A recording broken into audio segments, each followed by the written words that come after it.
Chaque année, des quadrillions de gigaoctets de données traversent les océans du monde. Messages, vidéos, virements bancaires et fichiers qui franchissent des milliers de kilomètres en une seconde. Mais peu de gens connaissent la vérité troublante. La quasi-totalité de l'Internet planétaire ne passe pas par satellite, mais par de minces filaments de verre enfouis dans les ténèbres glacées au fond des océans. Aujourd'hui, nous monterons à bord d'un navire gigantesque qui pose les véritables artères du monde moderne. Une technologie plus complexe que bien des missions spatiales, où une seule erreur peut priver de connexion des pays entiers. Mais le plus mystérieux reste ce qui se cache à des milliers de mètres de profondeur, quelque chose dont presque personne ne parle. Ne manquez pas la suite, vous découvrirez le secret dont dépend tout l'Internet mondial.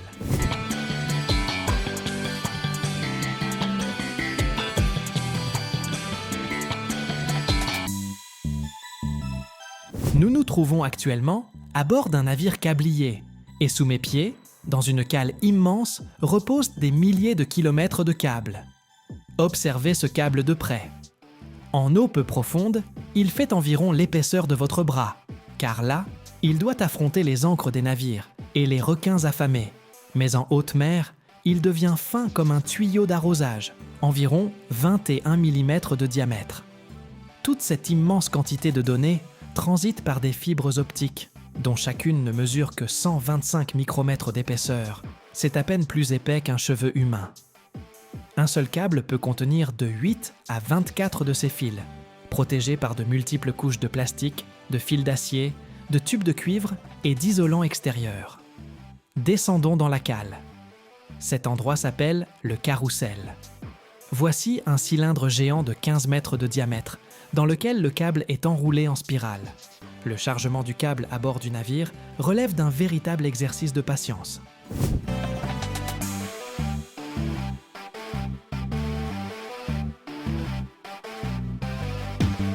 Le navire est à quai près de l'usine, et le câble migre lentement de l'atelier vers la cale, à une vitesse d'environ 1 km à l'heure. Si la ligne fait 6000 km de long, le chargement peut durer 2 ou 3 semaines sans interruption. Ce navire transporte actuellement 5000 tonnes de câbles.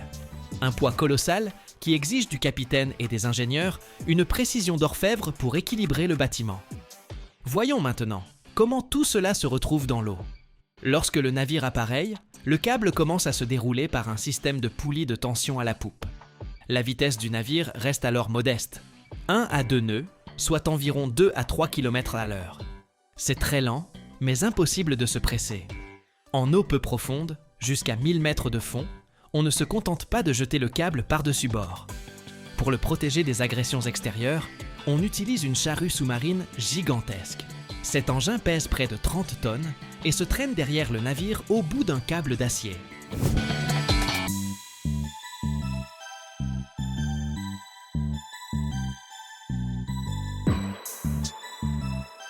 La charrue creuse dans le fond marin une tranchée d'environ 1 mètre de profondeur, y dépose le câble et le recouvre aussitôt de sédiments. C'est un processus éprouvant qui exige une surveillance constante de la part des opérateurs de véhicules télécommandés. Justement, parlons de ces engins. Regardez ce robot sous-marin actuellement sur le pont. Il vaut plusieurs millions d'euros et est équipé de bras manipulateurs, de caméras et de moteurs puissants. Sa mission ? Plonger jusqu'à 3000 mètres de profondeur pour inspecter l'état du câble ou participer à sa réparation. Lorsque nous atteignons les vraies profondeurs, 5000, 6000, voire 8000 mètres, la charrue devient inutile. Là-bas, dans l'obscurité totale et sous une pression de 800 atmosphères, le câble repose simplement sur le fond. À de telles profondeurs, il est en sécurité, car il n'y a ni navire, ni filet de pêche, seulement le calme et une eau glaciale à environ 2 degrés Celsius. Mais il existe un problème technique.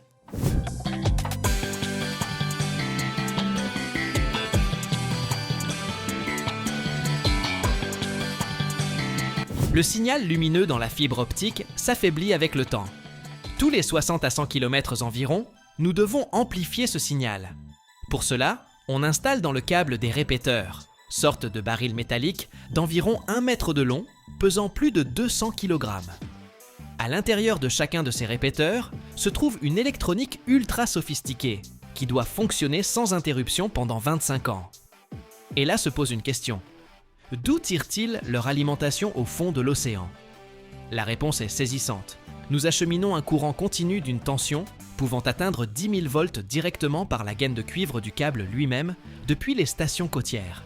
C'est une tension extrêmement dangereuse qui exige une isolation parfaite. Le tracé est calculé pendant des années. Avant que le navire ne prenne la mer, des bâtiments de recherche spécialisés étudient le relief des fonds à l'aide de sonars. Nous devons éviter les volcans sous-marins, les zones de failles tectoniques actives et les fosses profondes.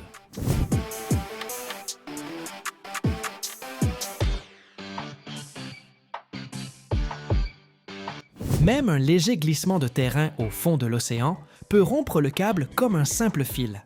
Lorsqu'une rupture se produit, commence alors une opération de sauvetage d'Internet. Un navire spécialisé se rend sur le site de l'incident, remonte à l'aide de grappins les deux extrémités du câble depuis plusieurs kilomètres de profondeur, et dans un laboratoire stérile à bord, les ingénieurs soudent les fibres optiques.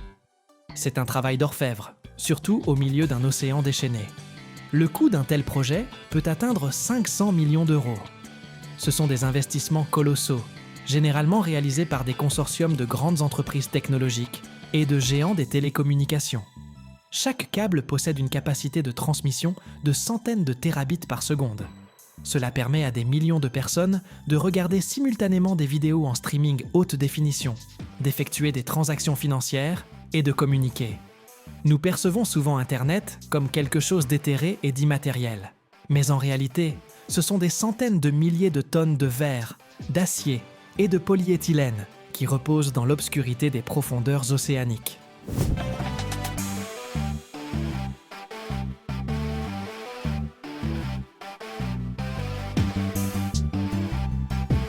Nous voyons maintenant un nouveau répéteur progresser lentement à travers le système de poulies avant de disparaître dans l'eau. Cela semble assez banal, mais derrière cet instant se cachent des décennies de recherche scientifique et le travail de milliers de personnes. La précision de pose du câble doit être phénoménale. Grâce à la navigation par satellite et à des algorithmes complexes, le navire maintient son cap avec une déviation de quelques mètres seulement en pleine mer. C'est crucial, car la moindre erreur pourrait faire reposer le câble sur une saillie rocheuse acérée qui l'userait en quelques mois. Autre moment fascinant, l'arrivée du câble à terre.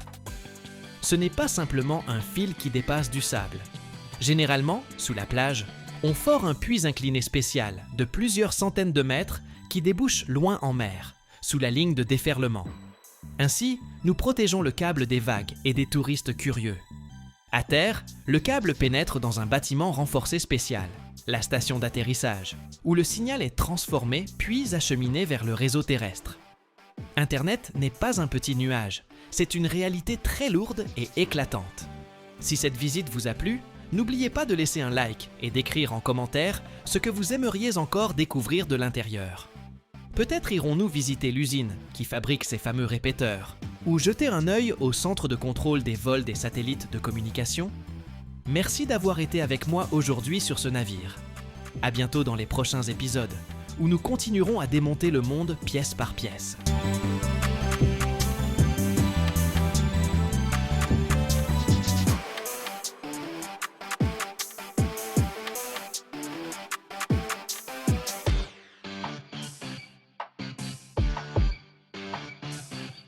Un matériau souple à partir de pierre. Eh oui, chaque année, des millions de mètres cubes de laine de roche sont produits dans le monde. Mais lorsqu'on la découvre en magasin, elle semble presque inoffensive. Des panneaux jaunâtres légers, des rouleaux, des nattes fibreuses et souples. Ce n'est qu'en visitant l'usine qu'on comprend qu'il ne s'agit pas d'un simple isolant de rayon, mais d'un matériau qui naît presque comme une roche volcanique après une éruption. Je me suis rendu là où la pierre se transforme en une masse aérienne, composée de milliards de fibres fines, capables de contenir le froid, le feu et le bruit.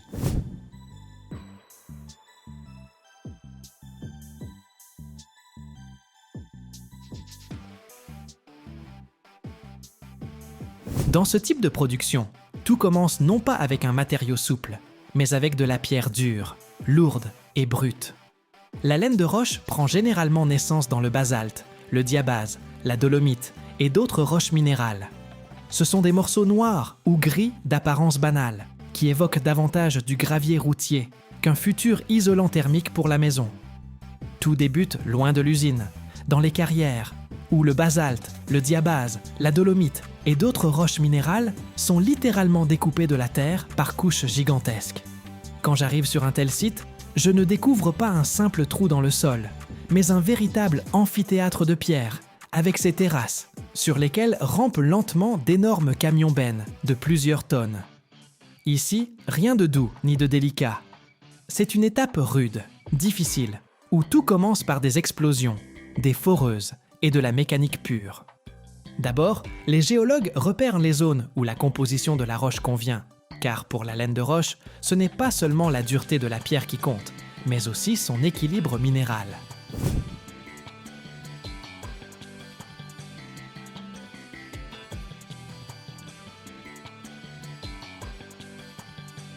Ensuite, on fore des puits profonds dans le massif, dans lesquels on place les charges. Après une explosion contrôlée, des pans entiers de roches se fissurent et s'effondrent en énormes blocs. Et c'est précisément à ce moment-là que la carrière s'anime. Des excavatrices au godet de la taille d'une pièce commencent à charger les débris dans des tombereaux. La pierre est ensuite acheminée vers le concassage primaire. Les gros morceaux, qui faisaient encore partie de la paroi rocheuse il y a peu, passent dans de gigantesques concasseurs à mâchoires, où ils sont broyés en fractions plus maniables. Le matériau est alors trié, les éléments indésirables sont séparés, et l'ensemble est préparé pour le transport vers l'usine. Autrement dit, avant même que la pierre ne devienne une masse fibreuse et souple, elle parcourt un chemin très rude et spectaculaire.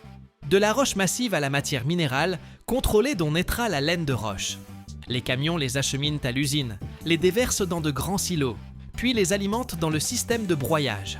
Là, la pierre est concassée, triée et mélangée dans les bonnes proportions.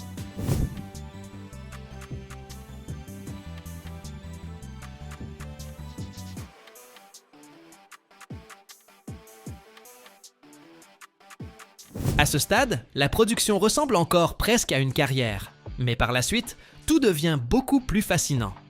Après préparation, la matière première est introduite dans le four de fusion.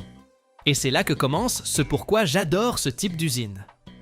La température à l'intérieur du four grimpe jusqu'à environ 1500 degrés Celsius. La pierre, encore dure et froide il y a peu, commence à perdre sa forme, à s'affaisser, puis se transforme en une masse épaisse et incandescente. On dirait que quelqu'un a appris à une montagne à couler. Le flot de matière minérale liquide irradie d'une lumière orange vif et évoque la lave, non pas dans le cratère d'un volcan, mais au cœur industriel de l'usine. Et voici mon moment préféré de tout le processus, la formation des fibres. Car la laine de roche n'est ni découpée dans un bloc, ni pressée à partir de poussière, ni soufflée comme de la mousse. Elle est littéralement étirée à partir de la pierre fondue. La masse liquide est dirigée vers des centrifugeuses ou des disques tournant à haute vitesse qui vrombissent à une cadence vertigineuse.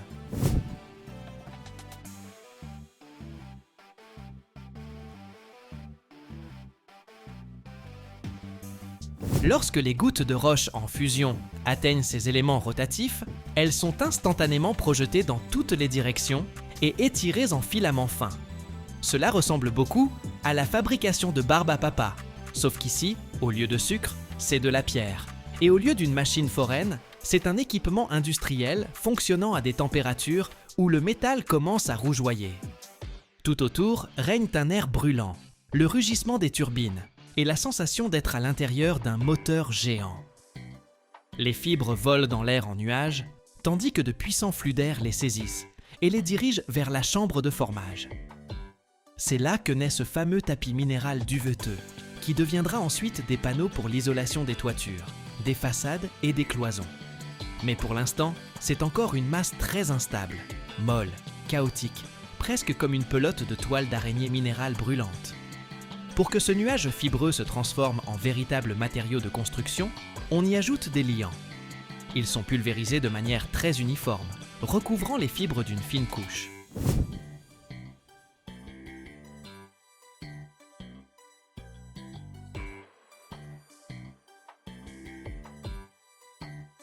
Tout cela vient ensuite se déposer sur un tapis roulant sous la forme d'un épais matelas fibreux. Et c'est là que je peux littéralement voir le futur isolant prendre forme. Au début, il est gonflé et volumineux, semblable à un nuage minéral, mais il passe ensuite sous un système de rouleaux et de cadres de calibrage, qui lui donne son épaisseur exacte. Après cela, le matériau est envoyé dans un four de polymérisation. Ce n'est ni une fusion, ni un séchage au sens domestique du terme. C'est ici que se fixe la structure interne. Sous l'effet de la température, les composants liants durcissent et le matelas fibreux acquiert une forme stable. Si jusqu'à ce moment la laine de roche ressemblait à une masse duveteuse, après le four elle se comporte déjà comme un produit industriel fini. On peut la découper, la presser, la transporter et la monter sur les chantiers. C'est un vrai plaisir de voir comment le matériau passe d'une masse informe à une géométrie très précise. Après le traitement thermique, d'immenses panneaux se déplacent sur la ligne de découpe.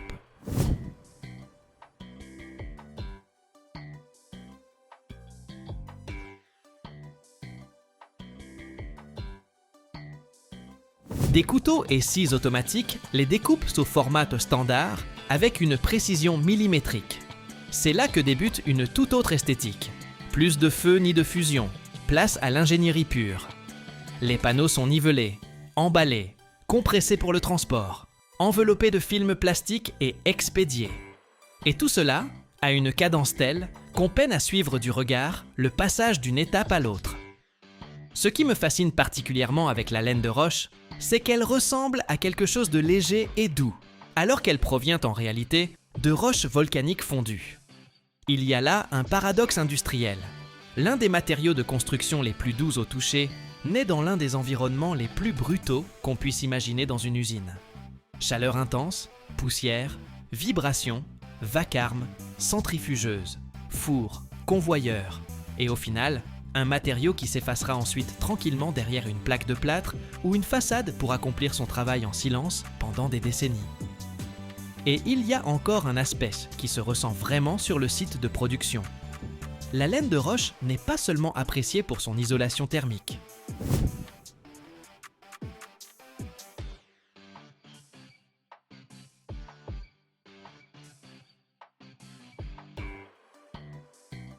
Elle atténue également très bien le son et joue un rôle crucial pour la sécurité incendie. Car contrairement à de nombreux isolants polymères, elle est fabriquée à partir de minéraux qui ont déjà subi une chaleur extrême à l'usine. Cela signifie que dans une vraie maison ou un bâtiment industriel, elle agit non seulement contre le froid, mais aussi comme barrière contre le feu. Difficile de croire qu'il y a quelques minutes à peine, c'était une masse rocheuse liquide, semblable à de la lave. Et c'est précisément là tout l'intérêt de ce genre de visite. On se met à regarder les choses ordinaires autrement. Car après une telle usine, la laine de roche ne ressemble plus à un truc pour les travaux. Elle ressemble à un produit d'ingénierie très sérieux, qui a traversé le feu, les centrifugeuses et des dizaines de machines, pour ensuite rester discrètement dans un mur et vous préserver la chaleur en hiver.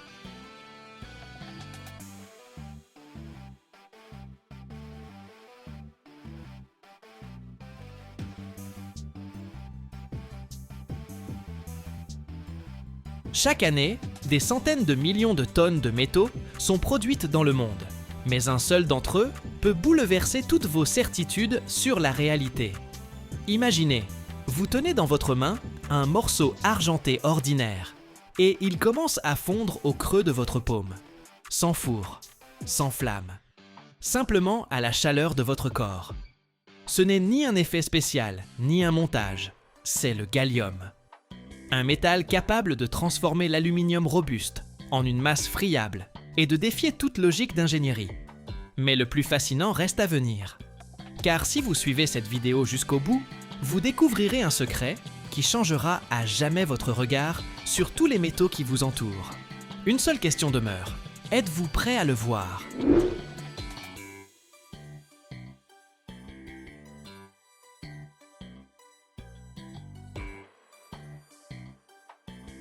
Le gallium fond à environ 30 degrés Celsius.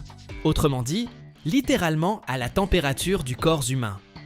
Je le tiens dans ma paume et il commence lentement à perdre sa forme. Au début, on dirait simplement de l'humidité en surface, mais non, c'est déjà du métal liquide. Il coule entre mes doigts comme du mercure, mais sans les vapeurs toxiques ni la panique dans les yeux du technicien à côté. Et c'est là que ça devient vraiment fascinant. Vous avez l'impression de tenir quelque chose tout droit sorti d'un manuel de physique, mais qui se comporte comme un dessert resté trop longtemps au soleil. La caméra capte chaque goutte et je suis presque certain que les téléspectateurs se demandent en ce moment « C'est seulement légal, ça ?» Les artisans ici sont habitués à ce genre de réaction. Pour eux, le gallium n'est pas une curiosité, mais un outil. On l'obtient comme sous-produit lors du traitement de la bauxite et des minerais de zinc. À l'état pur, il a l'air modeste, mais il suffit de changer la température et il passe à l'état liquide. Vous le refroidissez et il redevient solide. Et ce, sans perte de propriété ni fissure.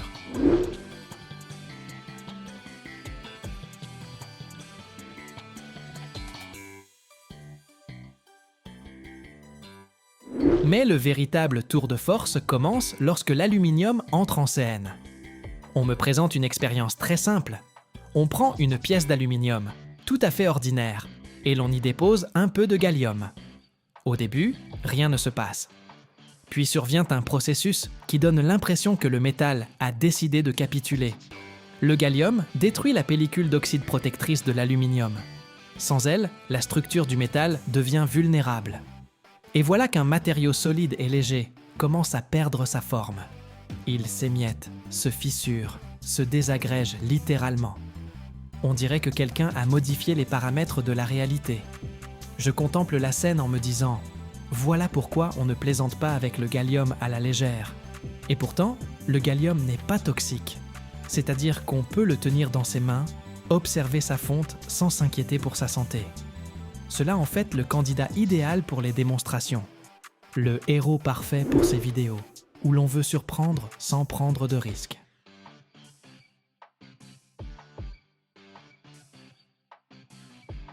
Et encore un détail qui m'a vraiment marqué. Le gallium se comporte de manière assez inhabituelle lors du refroidissement. Quand il passe de l'état liquide à l'état solide, son volume ne diminue pas comme chez la plupart des métaux, mais au contraire, il augmente légèrement. Ça peut sembler anodin, mais en pratique, c'est une subtilité qu'on ne peut pas ignorer. Imaginez la situation. Un récipient rempli de gallium liquide, presque à ras-bord, sans marge de sécurité. Il commence à refroidir, se solidifie progressivement, et à un moment donné, il commence à pousser contre les parois de l'intérieur. Si c'est un conteneur métallique robuste, on peut encore trouver une solution. Mais si c'est du verre ou un matériau fin, il y a un risque qu'il ne résiste tout simplement pas. C'est précisément pour cette raison qu'en production, on ne remplit jamais le gallium à ras-bord. On laisse toujours un petit volume pour l'expansion, afin d'éviter les mauvaises surprises. Et c'est l'un de ces moments où la physique nous rappelle de façon très concrète. Même un métal peut se comporter autrement que ce qu'on attend de lui.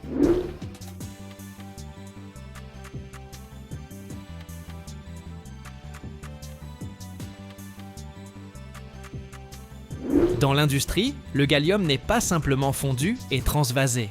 Ici, la pureté est essentielle. On le purifie jusqu'à un niveau très élevé, car même les plus infimes impuretés peuvent modifier le comportement du métal. Au laboratoire, on me montre le procédé de purification par zone fondue. Une zone liquide traverse lentement le lingot, entraînant avec elle tous les éléments indésirables. Cela semble complexe, mais c'est encore plus fascinant à observer. Comme le voyage au ralenti d'une goutte qui aurait décidé de faire le ménage. Ce métal est extrêmement sensible aux impuretés. Il suffit d'une quantité infime d'éléments étrangers pour que ses propriétés changent. Le point de fusion se déplace, la conductivité électrique se comporte différemment, et en électronique, c'est déjà critique. On me conduit au laboratoire, où se déroule l'une des étapes les plus fascinantes, la purification par zone fondue. Cela ressemble à une procédure lente, presque méditative. On prend un long lingot de gallium et l'on crée une zone étroite où le métal passe à l'état liquide.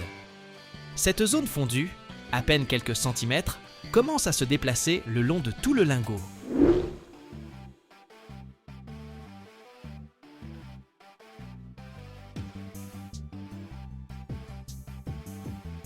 Et c'est là que les choses deviennent vraiment intéressantes.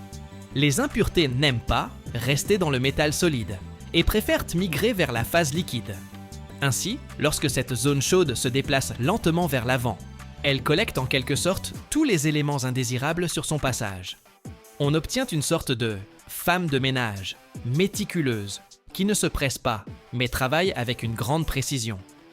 La vitesse ici est minimale, parfois quelques millimètres par minute.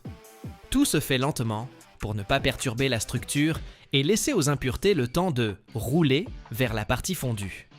De l'extérieur, cela semble presque hypnotique. Une installation silencieuse, une lueur douce et un mouvement lent qui scelle le destin de tout le lingot. À la fin du processus, tous ces éléments indésirables se retrouvent concentrés à une extrémité. On la coupe simplement, et il reste entre nos mains du gallium d'une très grande pureté. C'est précisément ce matériau qui sera ensuite utilisé dans des technologies de pointe, où la moindre imprécision peut compromettre le résultat.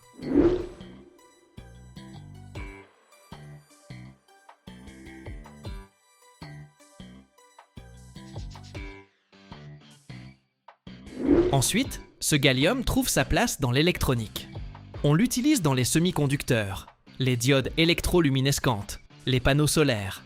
Là, il ne coule plus entre les doigts et ne terrorise plus l'aluminium. Il travaille en silence, avec précision. Mais savoir que ce même matériau peut se transformer en liquide, rien qu'à la chaleur de la paume, cela confère à tout cela une dimension particulière. Évidemment, la tentation de reproduire l'expérience chez soi se fait sentir.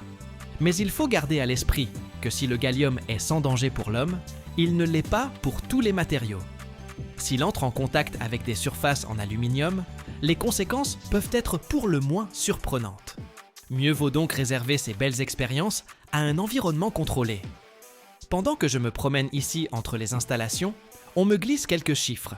Et ils ajoutent encore du poids à tout cela. La production mondiale annuelle de gallium s'élève à quelques centaines de tonnes environ, généralement entre 300 et 400 tonnes. C'est peu, si on compare avec l'aluminium ou le fer, qui se comptent en millions de tonnes. Pourtant, la demande ne cesse de croître, notamment du fait de l'électronique et de l'énergie.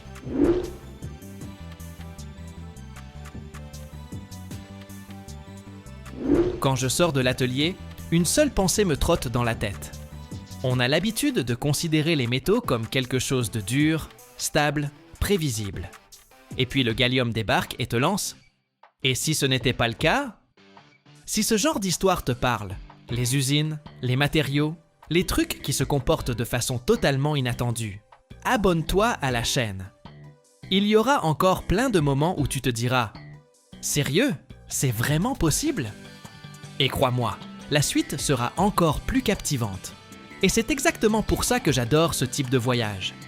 Tu débarques pour visiter une production, et au final, tu repars avec une petite révolution dans ta façon de voir les choses. Et quelque part, entre les installations imposantes, les tuyaux et les laboratoires, se trouve un métal qui fond dans ta main et te fait un clin d'œil discret, comme pour te dire que le monde est un peu plus fascinant qu'il n'y paraît.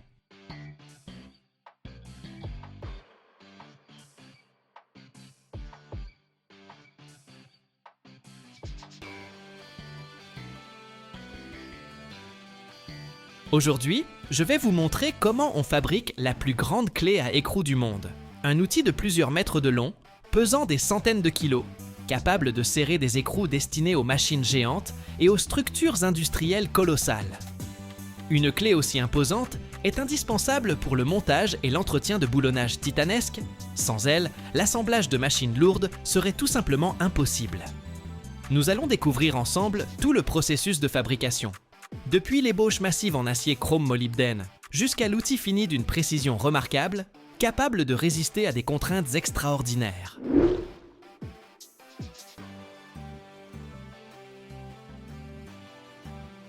Je pénètre sur le site de l'usine métallurgique et je comprends immédiatement qu'ici, on travaille à des échelles titanesques. Tout autour, le grondement des ponts roulants, l'odeur de l'acier brûlant et le fracas des marteaux qu'on ressent jusque dans la poitrine. Le maître forgeron m'accueille, un homme de haute stature, les mains marquées par les projets précédents, le regard scrutant chaque mouvement. Il me montre une pièce massive, un bloc d'acier chrome molybdène de plus de 3 mètres de long, près d'1/2 mètre d'épaisseur, pesant plusieurs tonnes. Cette pièce colossale deviendra la base de la plus grande clé à molette du monde.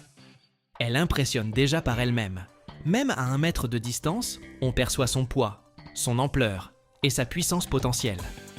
Le processus débute par la chauffe. La pièce est placée dans un four, immense comme une petite pièce, et la température monte progressivement jusqu'à 1200 degrés Celsius. Le métal vire au rouge, presque fluide, et lorsque le forgeron le frappe de son marteau, on entend un choc sourd, profond.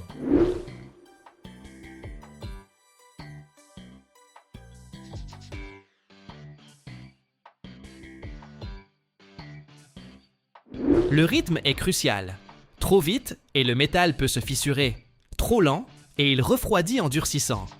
Il faut travailler avec précision et l'équipe de forgerons le sait par cœur. L'un maintient la pièce en place, le second frappe au marteau. Le troisième contrôle la température et la forme du métal. Chaque geste est affiné par des années de pratique et la moindre erreur peut compromettre tout le travail. Lorsque la pièce devient malléable, commence le forgeage grossier. On utilise d'énormes marteaux de plusieurs centaines de kilos, manipulés par des ponts roulants. Coupe après coup, le métal est étiré et élargi, prenant peu à peu la forme de la future clé. On distingue déjà l'emplacement du manche et celui de l'ouverture destinée à l'écrou. Le processus s'étale sur plusieurs jours, car le métal refroidit progressivement et doit être constamment réchauffé pour éviter tension interne et fissures.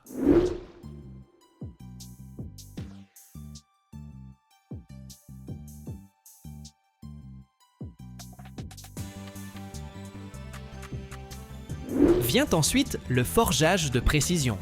Les forgerons travaillent avec des marteaux plus légers et des matrices spéciales. L'ouverture de travail est ajustée aux dimensions exactes de l'écrou. Le manche est étiré jusqu'à obtenir la longueur et l'épaisseur requises. Chaque coup compte. Une fraction de millimètre de décalage peut compromettre l'outil. Le contrôle est permanent. Les maîtres utilisent des gabarits de plus de 2 mètres de long, des règles pour l'épaisseur, des équerres pour vérifier la planéité.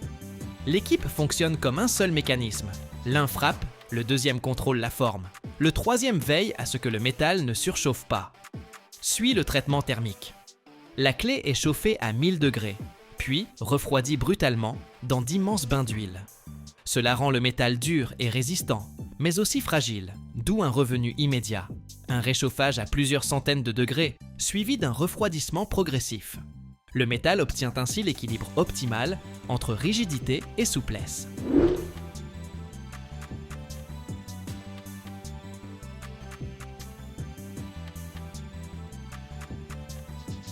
Durant ce processus, le métal respire littéralement. On le voit changer de couleur, de forme, et devenir capable de supporter des charges incroyables.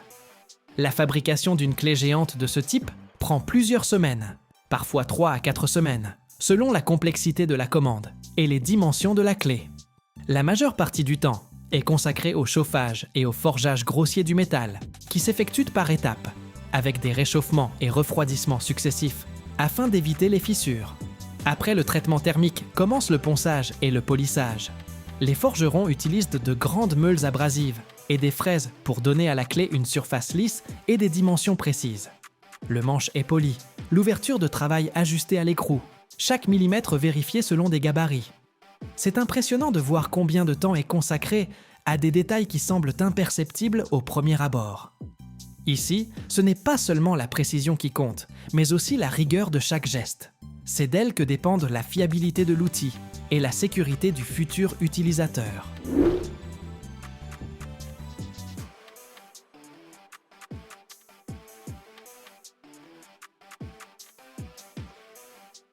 Une fois la clé terminée, on la transfère sur un banc d'essai. Elle est vissée sur des boulons géants et l'on observe en direct comment le métal réagit à des charges colossales. Les ingénieurs contrôlent les déformations, mesurent les flexions et les fissures, tandis que je me tiens à côté, incapable de détacher mon regard de ce morceau de métal qui se transforme en un outil puissant et maîtrisé. Ici, on ressent l'ampleur du travail industriel, de la température du four au coup de marteau jusqu'à la précision du polissage. À l'étape finale, les artisans appliquent un revêtement protecteur pour préserver le métal de la corrosion. et le manche est peint d'une peinture spéciale pour faciliter le travail. À cette dernière étape de fabrication de la clé à écrou géante, les artisans passent à ce qui semble en apparence simple, mais qui constitue en réalité une partie cruciale du processus, la protection du métal et la préparation de l'outil à son utilisation.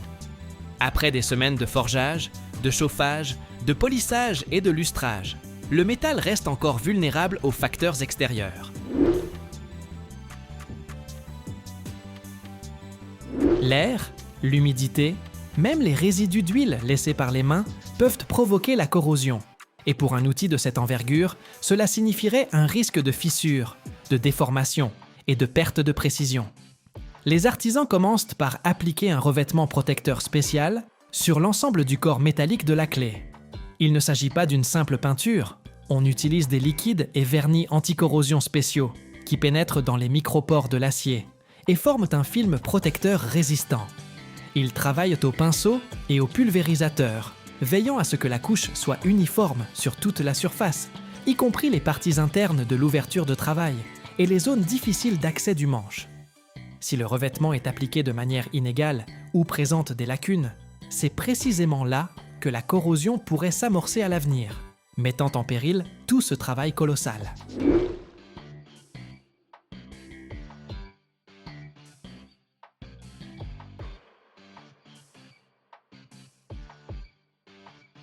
Après l'application de la couche protectrice, le manche de l'outil est peint avec une peinture spéciale pour faciliter le travail. Elle ne se contente pas de rendre la clé esthétiquement plaisante. La peinture est destinée à améliorer la prise en main, à empêcher les mains de glisser et à protéger la surface des rayures et de la saleté lors de l'utilisation. Pour des clés de cette taille, on utilise une peinture qui résiste aux fortes contraintes mécaniques, aux variations brutales de température et au contact avec les graisses et huiles utilisées dans les usines. Après la mise en peinture, les artisans laissent le revêtement sécher naturellement, puis en vérifient l'uniformité. Cette étape peut sembler décorative au premier abord, mais elle est en réalité d'une importance cruciale. De sa qualité dépendent la longévité de la clé, la sécurité du travail et la précision du serrage d'écrous gigantesques. Ce n'est qu'une fois cette étape achevée que l'outil peut être considéré comme entièrement prêt.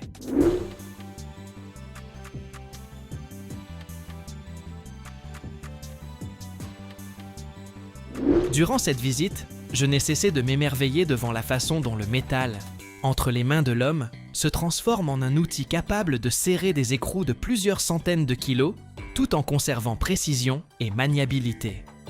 Si vous souhaitez découvrir d'autres processus de ce type, abonnez-vous à la chaîne.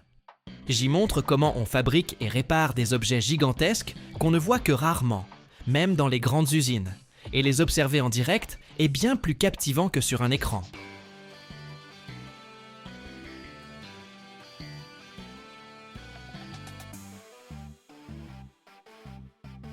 Chaque année, des centaines de plateformes pétrolières offshore sont installées à travers le monde, pesant plusieurs fois le poids de la tour Eiffel. Mais vous êtes-vous déjà demandé ce qui soutient toute cette masse colossale lors du montage en plein océan déchaîné? Tout repose sur une seule pièce. Une unique microfissure invisible de 0,5 mm peut provoquer une catastrophe chiffrée en milliards d'euros. Suivez cette vidéo jusqu'au bout et vous découvrirez le secret ultime des métallurgistes. Comment, à partir d'acier en fusion à 2100 degrés, on forge des monstres géants capables de soulever 10 000 tonnes. Et quels détails critiques les fabricants de grues maritimes dissimulent pour éviter l'effondrement. Prêt pour une immersion totale? C'est parti!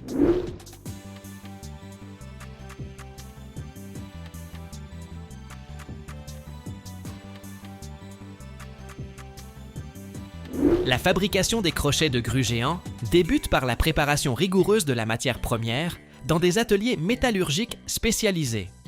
On y travaille un acier de construction de haute qualité dont la teneur en carbone ne dépasse pas 1%, tandis que les ajouts de chrome jusqu'à 2% et de molybdène jusqu'à 0,5% garantissent une résistance à la traction supérieure à 1000 mégapascales et une excellente ténacité au choc. Ces éléments ne sont pas choisis au hasard. Le chrome assure la résistance à la corrosion en milieu marin et le molybdène prévient la fragilité aux basses températures. La matière première arrive sous forme de briquettes ou de lingots de 20 tonnes, chargés dans de puissants fours à arc électrique d'une capacité de 200 tonnes. Ces installations ressemblent à d'immenses cuves de 10 mètres de hauteur, équipées d'électrodes en graphite de 600 mm de diamètre. Lors de l'injection d'un courant atteignant 100 000 ampères, un arc d'un demi-mètre se forme et fait fondre le métal jusqu'à 2100 degrés Celsius.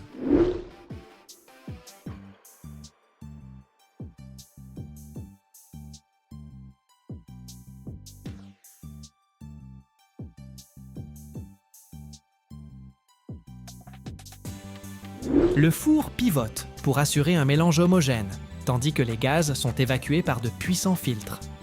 Le processus de refonte dure 4 à 5 heures, pendant lesquelles le métal est purifié des impuretés par évaporation sous vide et soufflage à l'argon. Le métal en fusion, d'un jaune éclatant, est coulé dans des poches revêtues de briques réfractaires. La température en sortie avoisine 1650 degrés. La poche est soulevée par des grues et transportée vers la ligne de coulée. Là se trouvent des moules, d'imposantes structures en acier pesant jusqu'à 200 tonnes, garnies d'un mélange sable-argile ou d'un revêtement métallique. Ces moules de 50 mètres de long sur 5 mètres de large sont déjà préparés en tenant compte d'un retrait du métal de 2%. La coulée s'effectue selon un angle de 45 degrés pour éviter les poches d'air. Le métal liquide, en un jet d'un demi-mètre de large, remplit le premier moule en 15 minutes. Ensuite, le moule est fermé par un couvercle et placé dans une zone de refroidissement contrôlée.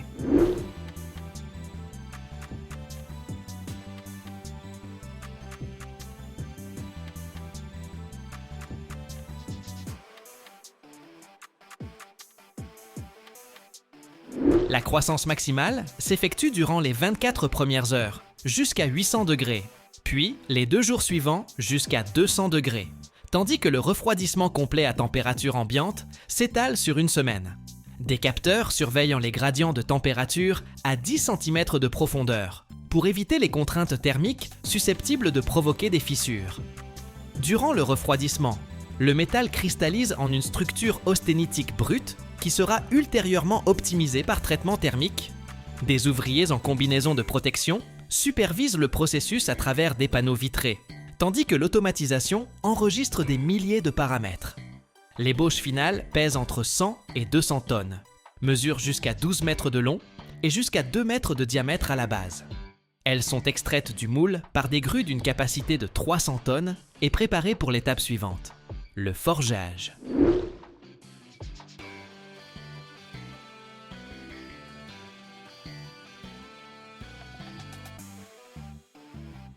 Une fois le long refroidissement terminé, la pièce métallique de 100 à 200 tonnes est extraite du moule par de puissantes grues et transportée vers l'atelier de forge, un vaste espace de 2000 mètres carrés, sous une voûte de 25 mètres de hauteur. Là se dressent des presses hydrauliques d'une puissance allant jusqu'à 50 000 tonnes, des machines générant une pression de plusieurs millions de pascals. La pièce est découpée en sections de 6 à 8 mètres de longueur et chauffée dans des fours à gaz jusqu'à 1200 degrés Celsius. Le métal prend une couleur rouge vif et devient malléable. Des ouvriers en combinaison thermique, à l'aide de pinces magnétiques, placent la section sous la presse. Première étape, la déformation brute. La presse descend avec une force pouvant atteindre 10 000 tonnes, comprimant le métal de 20 à 30% en un seul cycle. Chaque impact dure quelques secondes, transformant progressivement les contours cylindriques en ébauches de crochets.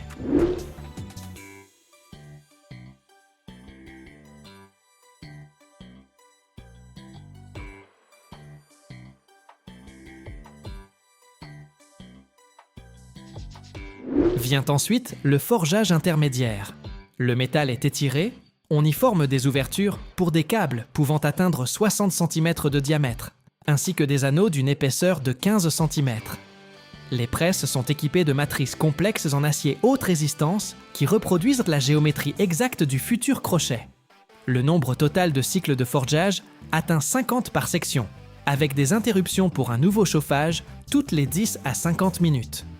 L'étape finale consiste en l'usinage de précision de la partie active.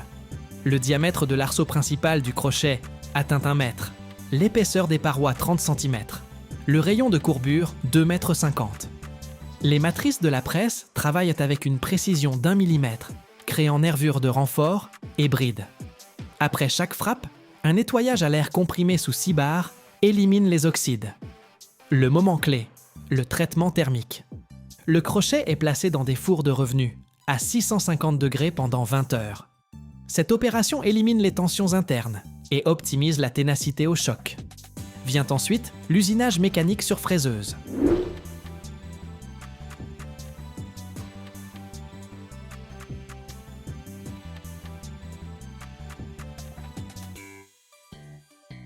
Et maintenant, le plus fascinant, le contrôle par ultrasons. Chaque crochet est examiné pour détecter d'éventuelles fissures cachées. Les capteurs scannent le métal par ondes à 5 MHz, révélant des défauts à partir de 0,5 mm. Si une seule microfissure est détectée, la pièce est rejetée. C'est la norme de sécurité pour les grues offshore, où un crochet supporte des charges allant jusqu'à 10 000 tonnes à 2 mètres de profondeur. Observez comment les opérateurs manœuvrent ces mastodontes. Tout autour, des grues de 200 tonnes de capacité déplacent les ébauches entre les ateliers. L'usine produit jusqu'à 20 crochets par an, chacun valant des millions d'euros. Ils équipent les grues de sociétés comme Herema ou Saipem pour l'installation de plateformes pétrolières en mer du Nord. Ces crochets sont testés dans des bassins d'eau salée, simulant les conditions marines. Ils sont chargés jusqu'à 120% de leur capacité nominale. Et le métal tient bon. La surface reçoit une couche époxy de 200 microns pour la protéger de la corrosion.